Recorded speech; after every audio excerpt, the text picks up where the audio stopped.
సౌందర్యానికి, శక్తికి, జ్ఞానానికి పరాకాష్ట అయిన లలితా త్రిపుర సుందరీదేవి ఆవిర్భావం గురించిన అద్భుతమైన కథ ఈ వీడియోలో చూద్దాం. లలితా త్రిపుర సుందరీదేవి ఆవిర్భావం. పూర్వం ఒకానొక సమయంలో తారకాసురుణ్ణి సంహరించడానికి శివుడికి పార్వతిపై ప్రేమ కలిగించే ప్రయత్నంలో మన్మధుడు అంటే కామదేవుడు అగ్నికి ఆహుతై శివుడి మూడవ కంటినుంచి వచ్చిన అగ్నిలో భస్మమైపోయాడు. మన్మధుడి భస్మం నుంచి భండాసురుడు అనే మహాశక్తివంతమైన రాక్షసుడు జన్మించాడు. భండాసురుడు తీవ్రమైన తపస్సు చేసి బ్రహ్మ నుండి అపారమైన వరాలు పొందాడు. ఆ వరాల మదంతో వాడు స్వర్గలోకంపై దండెత్తి దేవతలను ఓడించి వారిని చెల్లాచెదురు చేశాడు. భండాసురుడి దౌర్జన్యంతో దేవతలు నిస్సహాయులై స్వర్గం నుండి తరిమివేయబడ్డారు. దేవతల మొర గత్యంతరం లేక దేవతలందరూ బ్రహ్మ, విష్ణువు, మహేశ్వరుడూ సహా ఆది పరాశక్తిని ప్రార్థించడానికి హిమాలయాలకు చేరుకున్నారు. వారు తమ సర్వశక్తులను కూడగట్టుకొని పరమేశ్వరిని ఆవాహన చేస్తూ ఒక మహాయజ్ఞం అంటే యాగం నిర్వహించారు. దివ్యరూపావిర్భావం.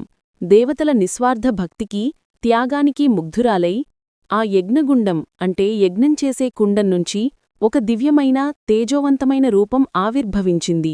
ఆమె లలితా త్రిపుర సుందరీదేవి. ఆమె రూపం అద్భుతమైనది.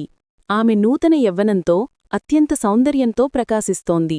ఆమె ధరించిన ఆభరణాలు, వస్త్రాలు దివ్యమైనవి. ఆమె 4 చేతులలో చెరుకుగడ విల్లు అంటే కోరికలకు ప్రతీక, పువ్వు బాణాలు అంటే పంచతన్మాత్రలు, పాసం అంటే బంధాన్ని సూచిస్తుంది మరియు అంకుశం అంటే నియంత్రణకు ప్రతీక ధరించి ఉంటుంది. ఆమె పేరులో ఉన్న త్రిపుర అంటే 3 లోకాలకు అధిపతి మరియు సుందరి అంటే సౌందర్యరాశి ఆమె శక్తిని, అందాన్ని సూచిస్తాయి. భండాసుర సంహారం. లలితాదేవి దేవతలకు అభయమిచ్చి తన శక్తిమంతమైన శక్తిసేనలతో కలిసి భండాసురుడిపై యుద్ధం ప్రకటించింది. ఆ భీకరమైన యుద్ధంలో లలితాదేవి తన అపారమైన దివ్యశక్తులను ఉపయోగించి తన లీలతోనే భండాసురుడిని, అతని సైన్యాన్ని సంహరించి ముల్లోకాలకు శాంతిని పునఃస్థాపించింది.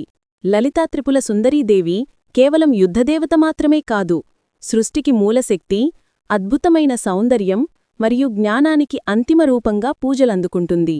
ఆమె ఆవిర్భావం అంధకారాన్ని తొలగించి ధర్మాన్ని, సౌందర్యాన్ని ప్రపంచంలో నిలబెట్టింది.